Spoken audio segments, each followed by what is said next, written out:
All right, and we are live. All right, welcome, family. Welcome back to another episode of Mosaic Entertainment Group presents. But today, going forward, I'm rebranding my show. All right, as you can see, I kind of changed up the background a little bit, and I'm going to be kind of changing it up from time to time. But this is the inaugural episode of The Lab with Jay Shoulders. All right, so family, welcome to. It's still a Mosaic Entertainment Group presentation, but the name of the show is called The Lab with Jay Shoulders. All right. So now that that's established, won't you do me a favor? Hit that subscribe button, hit that like button. Once again, hit that subscribe button, hit that like button. That helps with the algorithms, that gets the show out there and notices go out there and things like that. So do that for me, family. I really appreciate that. Tonight, I have a special guest. Well, all my guests are special, but this is a special guest for me tonight. My brother, Archie Lee Words. How you doing tonight, sir? I'm good, bro. Glad you invited me on the show with you. I know you've been doing your show for a minute now, so I'm glad I might have the opportunity to be on your show with you. Absolutely, man. It's just a matter of catching up, you know what I'm saying, energies and everything. Right now, we've been Absolutely. catching up, we working, we got things going. But, right now, I think is a good time, man, because you really been very busy around the town. So, family, if you don't know this man, I don't know where you've been hiding, but this guy right here is an excellent comedian. So he's been around the city, he's been doing this thing, family. So, Archie, let the family know what you've been doing lately and what you've been up to. Um, uh, Actually, I'm glad you First, asked that. So I'm first Archie introduce Lee. yourself. First of all, I'm Archie Lee. Stage name Archie Lee. Archie Words is the government official. But I figured at this point, Archie Words is it's unorthodox, so might as well keep It using it. works, man. No, It you sticks, don't have man. to It change works. the name. It works. Yeah. Other than that, though, man, I started comedy out here 10 years ago. Been doing it ever since. But I really love like the hosting part of comedy as well. You know what I mean? It's almost like I get to bring people into our world as comics and get to bring people into the show. Whatever I'm hosting, I get to bring them into the event and make sure they have a good time. It's my job to keep them here, especially if it's in entertainment as well. And then also like me and you talked about, man, just want to start working on since the pandemic, it's allowed us to sit down and actually see what other talents and other gifts that I may have. So one of the things I've been wanting to work on more this year in the last 2 years, that is my writing. The ability to write a script or the ability to write a short or just in general, just ability to write and put more projects out like that. I think when it comes to comics, you get put in a box. Oh, you just funny, but I wanted to be more than that, so I wanted to stretch it out a little bit and start learning to do a little bit more in that as well. And then also, in the pandemic, I started doing what's called living rooms got talent. So and Yeah, all it is tell us a is little just more about that. Tell us a little more about that. Was uh, that so because, well, was it a pandemic? So at the time, you couldn't go out and hit stage and perform. So yeah, you kind yeah. of improvised. Is that what it It's is? actually two things. It was like, oh, I'm gonna do living rooms got talent. We on the pandemic, but then it was also one of the things like, okay, my kids want to perform with me, but I can't take them in the clubs. You see what I'm saying? Right. So that Yeah. was one of the things when I Usually, did the yeah. So that was their way to perform. And my kids, and then not I know most people probably say this about their kids, but I believe my kids are like super talented. Like I've never seen kids be able to do a set so young and actually make it work for them at their age. So and they do a good job of oh, keeping their really? mom laughing and keeping everybody laughing. So my kids, they'll have you in believing that they've been here before, especially the 2-year-old. But but uh No. but yeah, man, it just Okay. I just love having a good time with my people when I'm together with my family or when I'm together with what I'm saying, when we together just having a good time, a cookout or something like that. So that's pretty much what I wanted, just what I've been up to, you know what I mean? So I can push the envelope. And in case the people don't know, we finished one of the scripts. You helped me complete that We presented it to a Yes, group. They sir. actually liked it. So it's coming along. I want to get that finished and actually put that out there. Even if I could just get it done, not even if, when I get that done, I want the people to see it. I believe Right. it's something good for them.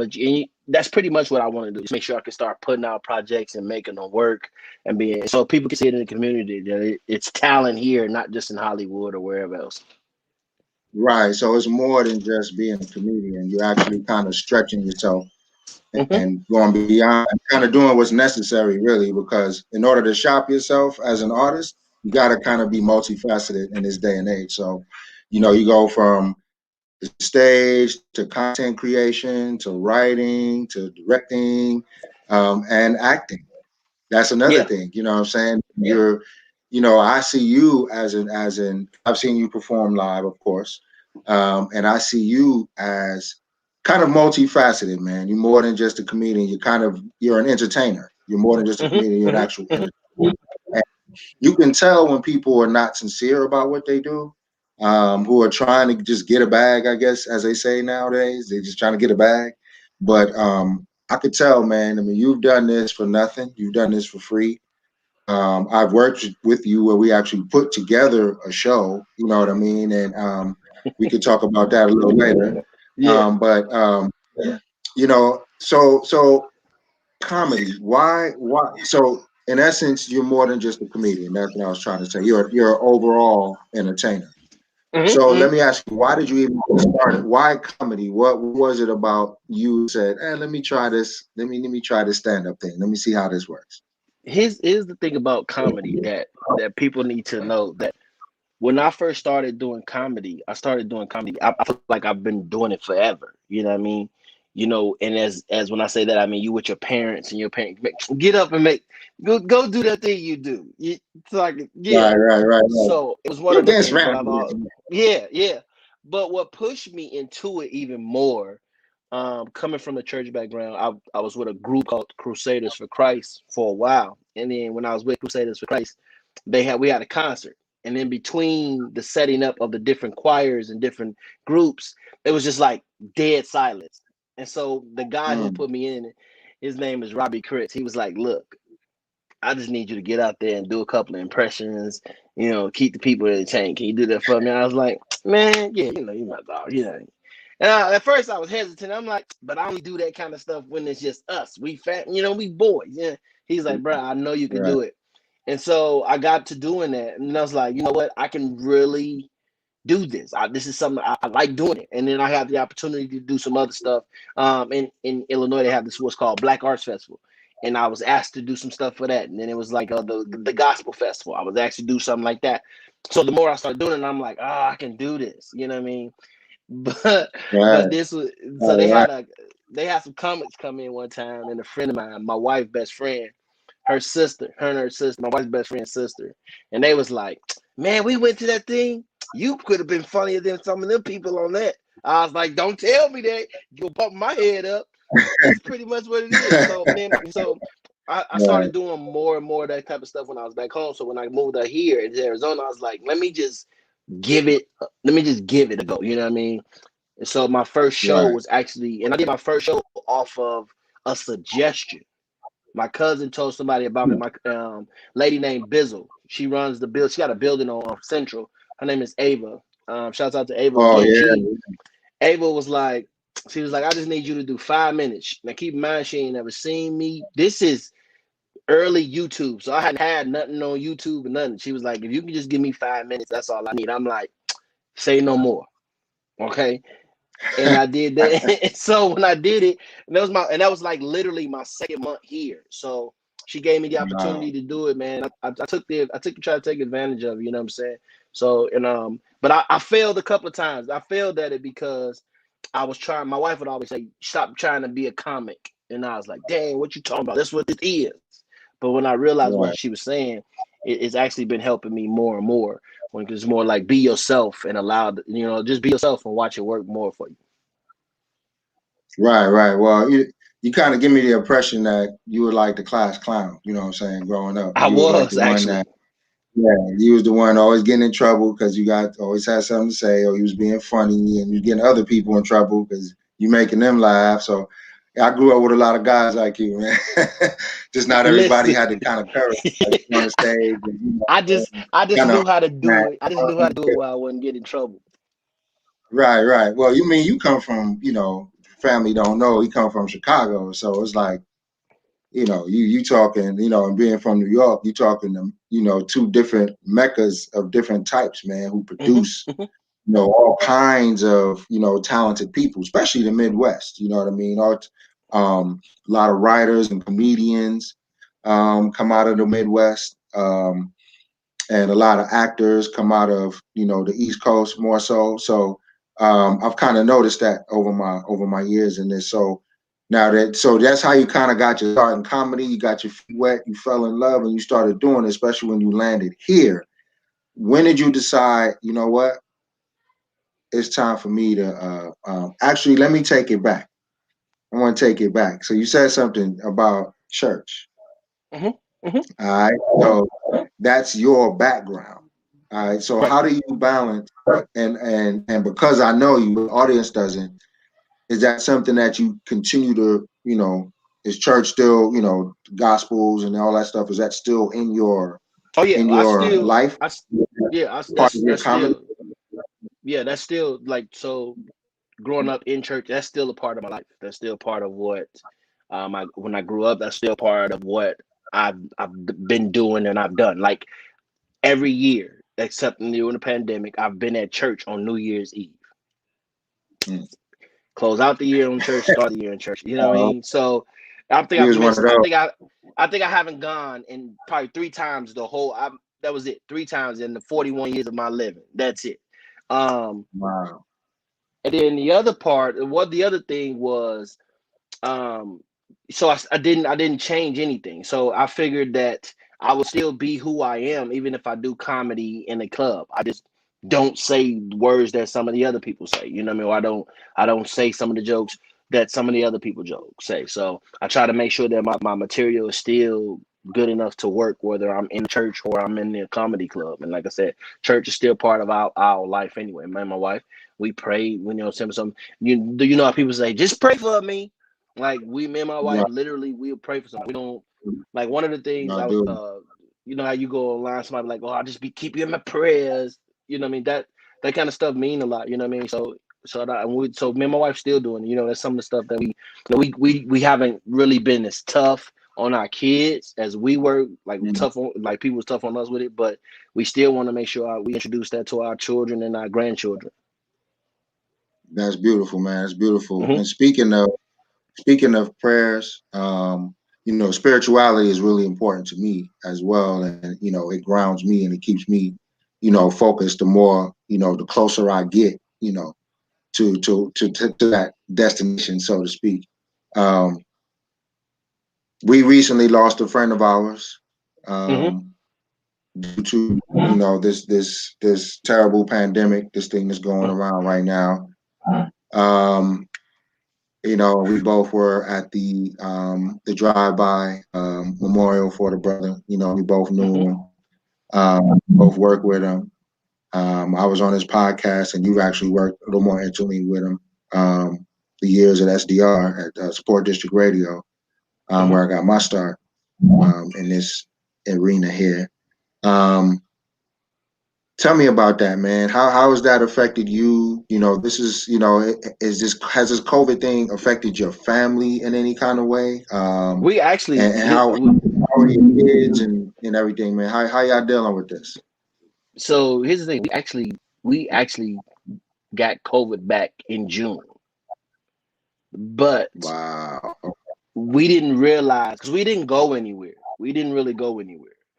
We didn't realize that we had it until because we wasn't paying no, we wasn't thinking. It wasn't not that we wasn't scared of it or we wasn't worried about it.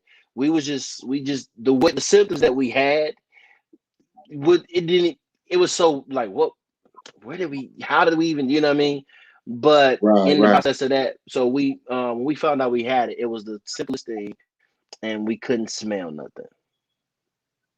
And then Mm, didn't dawn on us, you know what I mean? You cook every day, you don't think nothing mm, about it because you so used to the smells of fried chicken or corn, cooking, you know what I mean, Right, whatever. right, So my wife says, it smells like Thanksgiving in here. I was like, no, it don't.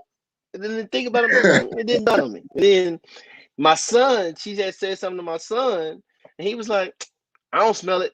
So we was like, I think we got COVID. We set something up when it took our test. And even when we took our test, we had already been quarantined. So we took our test and we ain't really go nowhere. So we kind of stayed to ourselves. We didn't go nowhere. Most we went to was the store back home, but we ain't go nowhere. But so we just quarantined together because it was almost like we all got it at the same time anyway. So we quarantined together. We stayed in. We ain't go nowhere. My wife found some all natural remedies and stuff that we was trying to make sure we do in the process of everything so we can keep because we was hearing the stories about it. So and that was one of the things. When the associate of ours who passed away, and it didn't dawn on me, like, 'cause it was like, oh, I see him on Facebook one day saying give all praises to God, all praises to the Most yeah, High, and then the next day I see them like, what just happened? You know what I mean? So it's one of those yes, things where you're like, you can't take for granted nothing. You know what I mean? And I had talked. Matter of fact, I had just done a sketch on his project, on his music project. So wow, that's how crazy the timing was, and that's how I would. So yeah, I've worked with him on several things. You know what I mean? One of the things I talk about is when I was hosting the red carpet event, him and his wife came. He didn't have his tie on. I'm like, man, you can't come out here with the tie on, Moon. Let me fix the tie for you, brother. You know what I mean? And he put on his YouTube. So it was it hurts. It hurts, man, to see somebody young. yeah, And man. so he was a good guy too. You know, anybody that met him would say he was a good guy. So it makes you put stuff in perspective as well, like get your health together and everything. So that was one of the things that shook us. You know, it shook me about it. I want to make sure that we can be healthy. I know I'm not the healthiest, but I want to make sure that we find out what we need to do to stay healthy, or how to beat this without letting them pump more junk in our body. Absolutely, man, and that's something that it puts things in perspective, bro. Mm-hmm. It really does, because he was only 33 years old. You know what I'm saying? Mm-hmm. Young guy. You know Yep. what I mean? And at the age I am, I'm having a hard time remembering when I did at 33. So I'm like, I feel blessed to still be, what I'm saying, still be here, and have, luckily not have had any exposure, to this thing. But it puts life in perspective, man. And I brought that up because I know, comedy. One of the things I've learned about comedy is that is the truth, wrapped up in, jokes. You know what I mean? And you always Mm-hmm. some kind of element there that gets the audience to think, that gets people's minds going, and it's some kind of truth, but then it's wrapped up in something, so it makes it more digestible. It So does. when you look back on last year, okay, when you look back on the last year, um, there's a lot of material there. You know what I mean? Absolutely.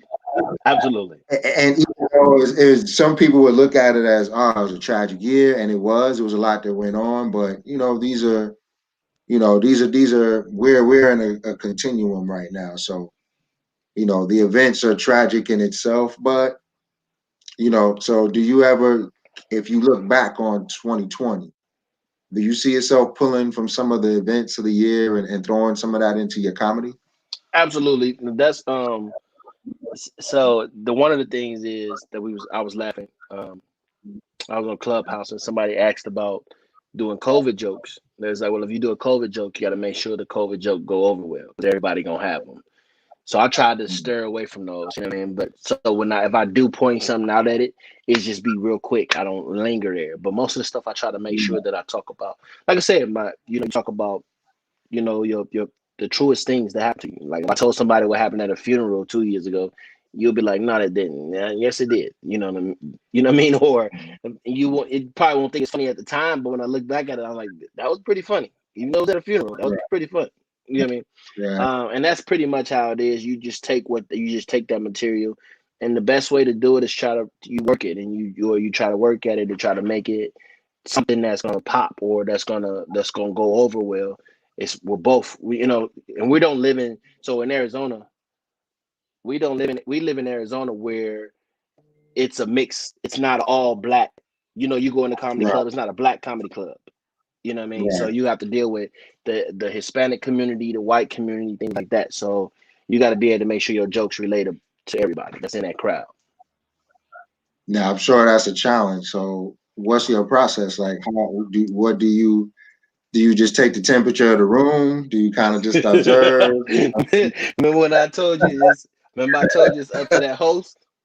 If that host don't get them people involved, going on that stage after Right. that is gonna be hard. You gotta make that host gotta make sure you that if he get that crowd into the show, knowing that this is the kind of crowd we got. We got a crowd that likes sports. We got a crowd that like politics. We got a crowd that do this. Because if you if the host throw out a political joke and it goes well, then he's like, okay, I got some political jokes too. Let me go there. Or if they talk about kids or relationships, all right, we got a crowd with relationships. Okay, we can do that as well. So yeah, I try to. It's hard, but I try to make sure that that I do have something that is relatable. Right, right. Plus, being the host, it kind of takes the pressure off of having to carry, an entire show by doing it by yourself. One of those Yeah. specials, hint, hint, hint, hint, that I've been trying to, that I've been trying to get my brother to do, just because I believe, man, in your talent, man. I think, and like you said, man, even though we come from different places, a lot of us are from the Midwest, a lot of us are from LA, a lot of us are from, the East Coast, and this, in Phoenix has become kind of a almost a melting pot of different types of black sensibilities. And I hate to use the word culture because it's like we don't really have a culture, you know what I mean? But not here. But it's just the way how we carry ourselves. So we all coming together from these different places, man. So, some of us have different ideas of what's funny. Some of us don't, you know what I mean? So I'm sure that's like a real challenge, but there's a lot of talent here, man. There's a lot of talent out here. And I don't think people are aware. It's one of the reasons why I created the show, because I wanted to show, saying the world, like this talent Phoenix, especially in Black Phoenix. You know what I'm saying? You got to, people say there's nothing to do here, blah, blah, blah. How many have you performed in the last 2 weeks, brother? Oh, I think I've done maybe four shows, maybe 4 or 5 in 2 weeks. Four. Four Yeah. or five in So 2 weeks. Okay. So yeah, there's plenty to do out here. You're getting to see, that's just on that scale. You know what I mean? You and and that's I know we've been in the scene for a while.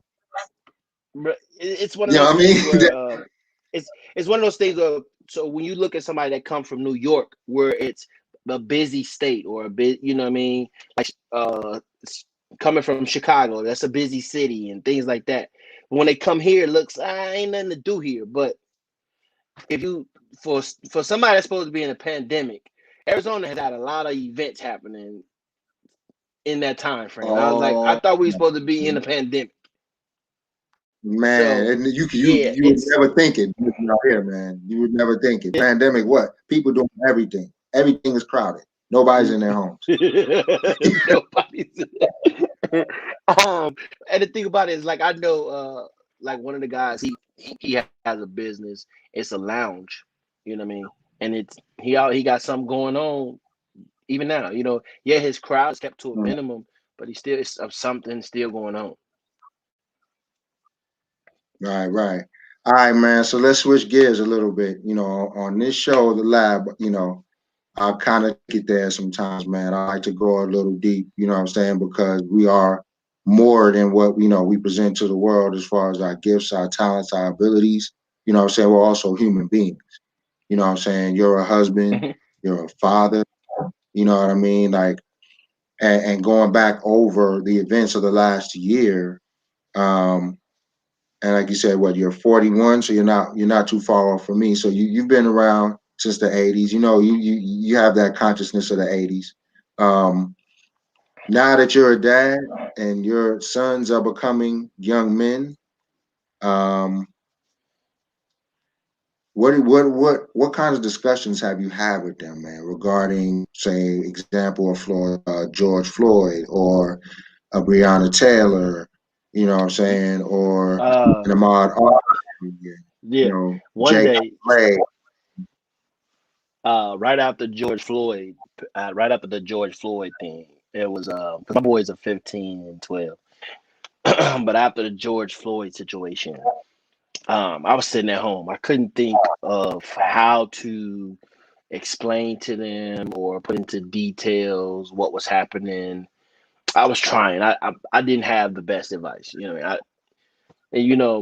my I'm terrible with it, some advice sometimes when it comes because I don't know the right. Now I mess around and say something that ain't right, so I was Right. trying to figure out what to do. My sons was asking questions, and I was trying to, just trying to explain to them that this is what society has given us, or what we have to live, how we are to live. No, not like almost walking on eggshells. I was trying to explain it to them, couldn't explain it to them.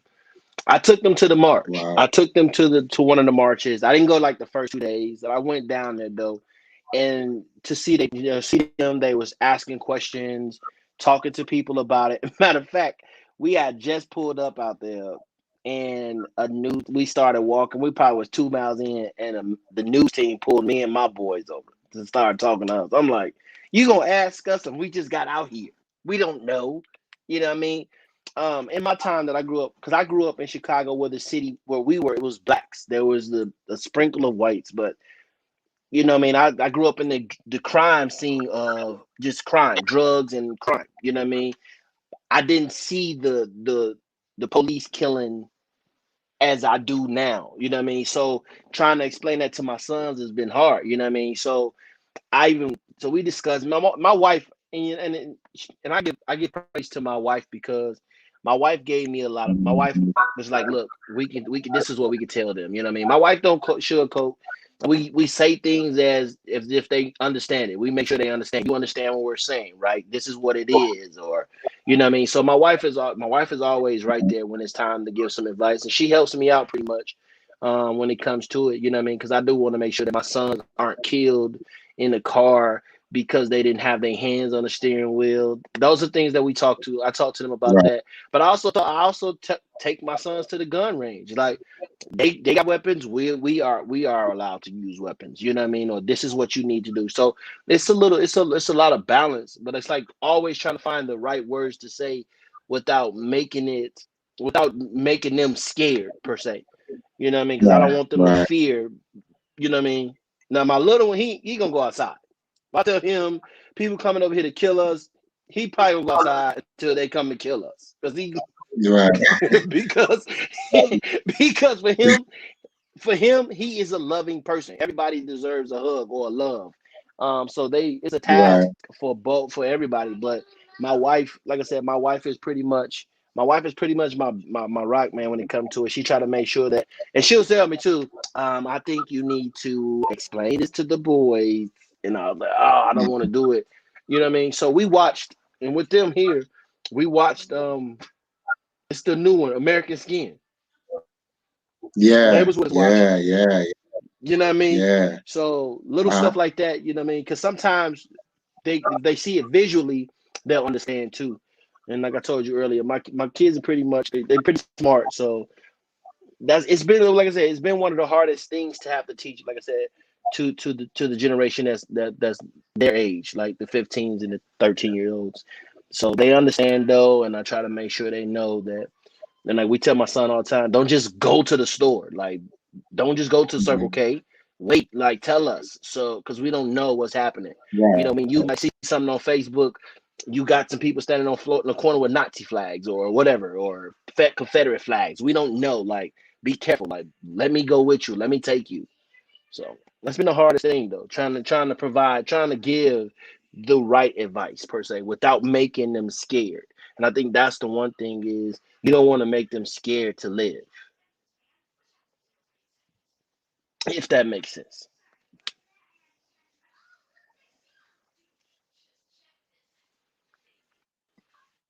All right. There you go. There you go. We back. All right. We back. We back. All right. So pick up on your point. What'd you leave off at? You were talking about the difficulty in having the discussion with your Oh, boys, and um, how your wife yeah, is just helping you balance that out. it's just having that difficult. Like I said, it was just having that conversation with them without making them scared. That's just the main thing though, because I don't want them to be scared to do anything. I don't want them to be scared to live and just enjoy their life. And so that's one of the things that I've been able to. That's one of the things that we try to make sure that they can come and tell us anything, so we can make sure we talk it out. Yeah, And that's it.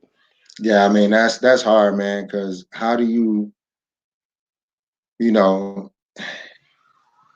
first of all, we're not even supposed to be having this discussion. You know what I'm saying? Like so called, right after the civil rights era, because my mother was, raised up at that time. So we're the children of, the civil rights era. So we're at this point with our kids. I mean, the millennials are having kids, so we're grandparents at this age. You know what I'm saying? We're not supposed to be speaking to the second or third generation after the civil rights movement about the same discussions we were having since 1875. You know what I'm saying? I won't even take it. No, 1875. You know what I'm saying? Watch out for this. Watch out for that. Don't say this. Don't go here. Be careful there. I mean, and they had no protection. I mean, it was nothing to just walk up to me or you, slap us in our face, and there's nothing we could do about it. You know what I'm saying? Our woman being grabbed up on the street, nothing we could do about it. So, Hmm. our grandparents and great grandparents had to live up under that fear, but we still managed to rise. So it's like my kids are a little older, so they're a little more, they're able to kind of comprehend and kind of see, plus, I kind of raised them a certain way, so they already have kind of this, you know, not attitude, but already have an eye on what's going on, so they're not easily, you I'm know, glad you said attitude. yeah. I mean, it's just a way of seeing the world, because of how I raised them, what I've been doing with them since, I've been in my early 20s. You know what I mean? I've had a certain perception of the world, and it's never just as a man. It's never just as a person. We don't have that luxury. It's as Said a black man. the one thing That's our the first kids thing. have, one thing our kids have is social media, and they have internet. And my boys will see stuff, Yeah. and they'll come and be like, "Did y'all see this?" You know what I mean? So my kids, they it's they be on the phone and they see stuff come across, so they may read it. My oldest one to read something and be like, "I don't know what this is." You know what I mean? And he'll ask us questions. They'll ask questions. So they're a little more engaged now because they have the information. Everything is at Hmm. the touch of a Hmm. button. When we were teenagers, we weren't as engaged, so the world didn't seem, what I'm saying, so big. We knew things were going on, but we didn't, especially in the 80s, because we didn't have access to, we didn't have, our YouTube was, I mean, our Facebook or Yeah, whatever, our cell phones was a library. You know what I'm saying? We had to go to the library if we wanted, yeah, to look up a book. So our yeah. Google, that's what I was trying to say. Our Google was the Was the library. Dewey You know Decimal what I mean? System? And actually, yeah, you doing this. You know what I'm saying? And our computers had printing paper that was, this wide and had dots on the sides, and you had to rip the paper off and reload the whole, it was a whole different world, you know what I'm saying? Man, And don't show our age. so their I learned how access to to type on a information, typewriter. man, I won't even go there. I won't even go there. I won't even go there. I don't even go there. I was making cassettes. I was making mixtapes with cassette players. Pause and stop. Pause, stop, Put the record, tissue, pause, put stop. the tissue in the thing. Yep. Put tissue in there, squeeze over. Yep. All that, man. So, today everything is a push of a button, man. So that access to that instant access to that information, man, they have no choice but to be engaged, really. I mean, at this point, you could choose to clock out, right? You can choose to clock out. But because everything is so much in your face and everything, the access is just so immediate.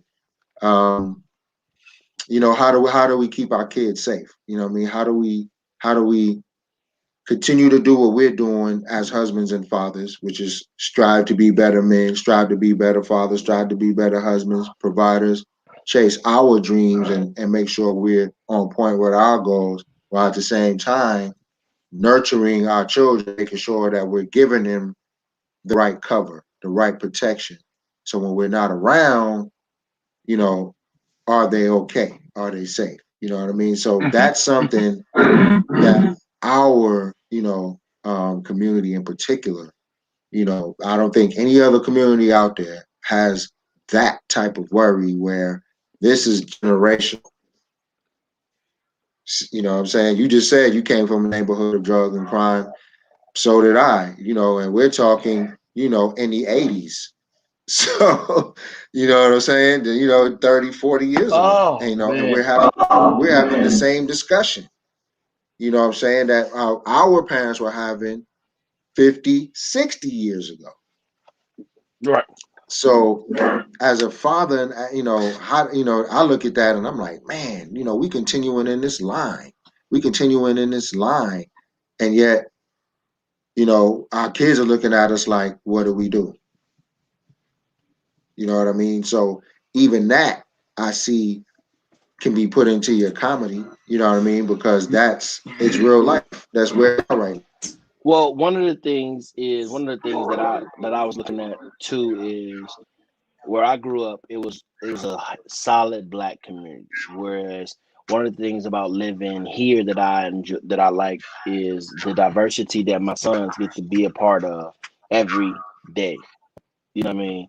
And yes, I Mm-hmm. don't want them to forget where they come from or their culture, but I also want them to be more um more open to learn other cultures as well. So well rounded. You want them to be well Yeah, rounded. You want to absolutely. be well rounded. So you got any girls? You got any Well, girls? well, Any daughters? my older two are grown. They in college, about to have their own kid. My oldest one is finna have her kid. She finna get married. Then my second oldest, she is in the process of just getting her college. She was working on her music and going to college. And then of course my baby girl, she too. You know what I mean? So each is that's raising them different as well too. You know what I mean? I gotta raise the boys to think this way. I gotta raise the boys to be responsible to when they get older. I gotta raise the boys to be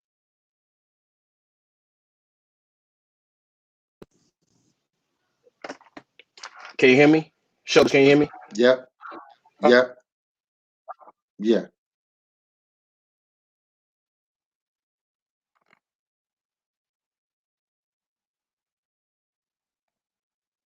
All right. Your sound is out. Your sound is out.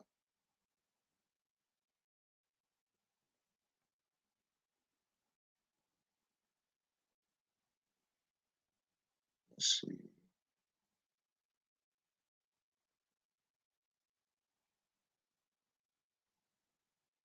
Yeah. You are on mute. Yeah. Just unmute yourself. So it should be now. Can you hear me? Good.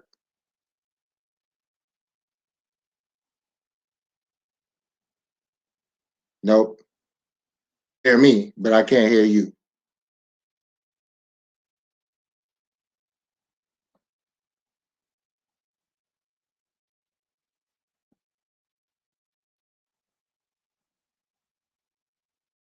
All right, family. Well, he had to log out and log back in real quick. So as you can see, even with comedy, out of tragedy and out of drama comes comedy. All right. So we, even though we can look at this past year and say, okay, things were bad, things were this way, things were that way, never forget that there's always something to smile about. There's always light. There's always sunshine. All right, here my brother come back. Here my brother back. Can you hear me? I hear you, bro. I had to leave the All app. Can you right, hear good me? to go. Yep, yep. No, it's fine. I was going to suggest that you log out and come back in. Yeah, your sound is cut out. And I was just telling the audience the importance of understanding that despite the tragedy or what you would consider tragedies from last year, there's always something to smile about. Yeah. You know what I So, and mean? that was one of the things. There's Like, always something to laugh about. I didn't want to get depressed in that time. So when my daughter told Right. us she was pregnant, it would just became a uplifting thing. Then she got the opportunity to tell me she was when she told me she was getting married, it was another big thing. So it was like, ah, okay, yeah, we do have something to smile about, you know what I mean? So it ain't all that bad, you know Yeah. what I mean? So I was, and so that's one of our things that we've been working on anyway. I told my wife, I said, if anything, we should always be able to smile because it's something different. You know, my wife finished her degree during this pandemic, you know what I mean? So, so Right, right. it's a You lot know to be what? happy for. We do our best, man, when things are really not looking so good, you know. But when you have, like I said, that spiritual grounding, you can see beyond that, man, and you just don't stop. You know what I mean? And you know, and you raise your children the best way you can, and you do what you can do. You know, and Hmm. that's Hmm. just the bottom line. That's just the bottom line. So, all right, brother Archie, tell my audience where they can find you. What have you been up to lately? What you got coming up next? First of Oh, all, and I'm you're on on. Clubhouse too. Tell them where they can find you on Clubhouse. I haven't done my own room yet on Clubhouse, but I'm getting there. First of all, thank you for having me once again, bruh. I know this is some, Absolutely. I come from the podcast game, so so Yep. I'm on my way back to it. I just got to get this in order first. But I will Come be on starting back. up. Come on back. I will be starting up a podcast with my wife called A Couple of Words. That'll be coming out real soon. That's just me and her. It's a play on words and everything like that. But anyway, you can catch me there. Then you can find me on you can also find me on social media. It's Arch_Lee 2. And that's Instagram. And my name on Facebook is Archie Words. I'm not gonna change it. And my goal this year and the next month or so is I'm want to put together Archie and Friends, a smaller version. Even if I have to sell two different shows, I want to do Archie and Friends that way. But I'm also looking into doing another project on the Archie and Friends, but not doing the comedy part of it as well. So that's be locked in for that. That's gonna be good. And Man, then correct. I'm working on scripts for this year, man. So like I said, I got so many ideas and I'm like, I gotta finish it. So my goal or my thing for this year is the year of execution. I wrote that on my dry erase board. It's the year of execution. So my goal is to try to execute some ideas at least two ideas a month. And other than that, man, I'm just trying to stay prayerful and keep my family guarded and become the best father, mentor, husband, brother, whatever you want to be in this year. That's my biggest thing. So that's my goal. So look me up on social media. Follow me on Arch_Lee 2 or Archie Words on Facebook. I promise you, I'm not dirty. You might like it. Yeah, you might like it. You might like it, fam. You All might right, man. I like appreciate it. I appreciate it, man. Yeah. You might like it, fam. Nah, man. Hey, Archie, I appreciate you, brother, man. Of course, it's always a pleasure speaking with you. it. Yeah, we could tell him, you know, catch his brother on Clubhouse too. He's, you know, on the table reads and stuff, man. Man, Yeah, everybody's on listen. Clubhouse now, so you can find this I brother. Man, I just want to start one Uh, room just for 30 minutes. Just do a small room and be hey, just done. started. I just gotta figure out Just a good started, time to man. do it. Yeah. Yeah, you know what I mean, it's going on right now. My phone's constantly going on. That's why I'm constantly looking down because it's another club app alert. But yeah, man, thank you very much for coming on my show, brother. I really appreciate it. Absolutely. Thank you for taking the time from your family and whatnot, man. And thanks for letting the audience know where they can find you. Once again, family, I want to just give a digital round of applause, a thumbs up, some love to my brother Archie Words. All right. Thank you very much for Thanks, coming bro. on my show. And like I said, it's always a pleasure, man. And we got some work coming up. So family, get used to this face. Get used to this face because you're gonna be seeing this face a lot. And if I have to say so myself, you know what I mean. So more coming on that later. All right, family. This has been an episode of the Lab with Jay Shoulders. I thank you once again for coming on, brother Archie. I thank my family for watching. Thanks for the support. Once again, hit that like button, hit that subscribe button, hit that share button. I'm also on Facebook, on Instagram, all Mosaic Entertainment Group and the Lab with Jay Shoulders. All right. Thanks, family. Have a great night, Archie. And I'll be talking to you real soon, brother. All right. All right, bro. Thank you. Have a good one. All right. Peace.